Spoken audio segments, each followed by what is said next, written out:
What's your opinion on buying property in the next 5 years? Well, it's 2007 right now, all over again. And all, on Thursdays, I usually go through, the economic data as I get it, whether it's housing or the money supply or whatever.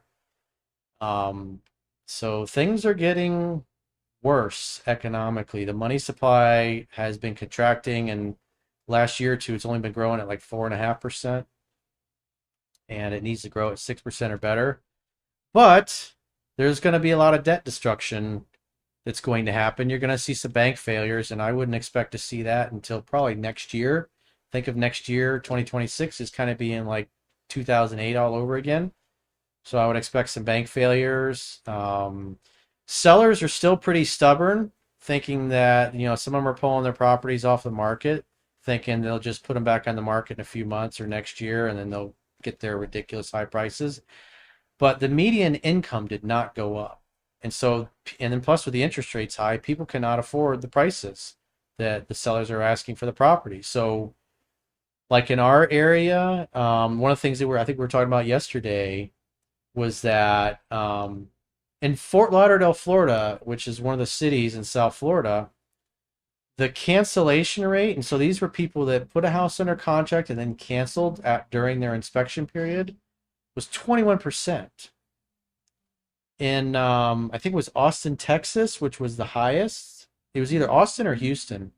It was 27% cancellations. I think like New Jersey area was somewhere around 5%.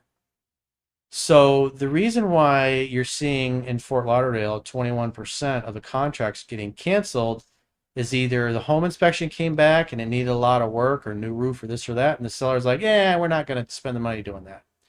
Or the property didn't appraise for what they were asking, and the seller was unwilling to come off their price. And so you can't put a mortgage on a house if it doesn't appraise for what the sales price is. So people are walking away because the houses are not appraising, or they need so much work and the seller's just not willing to do it. So you have to be patient. The best deals started to be available in 2009 through early 2013. So you had about 4 years where like nobody wanted to buy properties. So I would say based on that same timeline and things in the data continues to be lining up, I would expect the best time to start buying to be probably in about 2 years. And then from then on, you'll have about a 3 to 4 year window.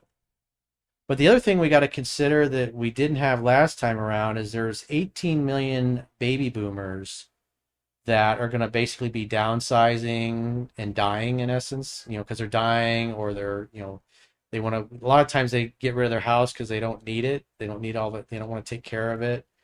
And so they end up getting a condo, or they're being put in assisted living, or they're going to live with their kids or whatever. So there's, that's going to put pressure on the supply, because already as of last month there were 500,000 more sellers than there were buyers in the real estate market, the residential real estate market. And so over the coming 10 years or so, we got 18 million baby boomers that are going to be dumping their houses because they die, because they want to downsize, um, or they're physically incapacitated, and so they have to get rid of their house. And so that's going to dump a lot of properties in the market. And it's supply and demand. If you got way more sellers than you do buyers, well, the only way the sellers are going to sell their property is to lower the price. And so right now, especially the people that bought in the last 2 or 3 years when the market was really high, especially like 2021, 22, 23, those people are starting to get underwater in their property. The data for the state of Florida so far, we're on track for like I know like Tampa prices have dropped 8% in the last year, and they're on track to drop another 8 or 9% next year, or in the coming 12 months, I should say. So what that is going to mean is that Tampa prices in the last 12 months to the coming 12 months are going to drop about 18%. That's a lot when you consider those prices went up 30, 40, 50%. So it was a bubble.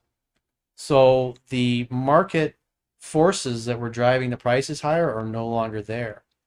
And so what that means is the property values are going to fall. And so what happens is all those people that bought at the top of the market, when they realize that they're underwater, that they owe more in their mortgage than the house is worth, that's when they're going to start walking away from it. When that happens, that's really going to exacerbate the situation. That's when you start to see bank failures. And so I would expect next year, 2026, 2027, that's when we should really see bank failures. Plus, the other thing is office space. It's 20% vacancy. That's fucking huge. Those numbers don't work.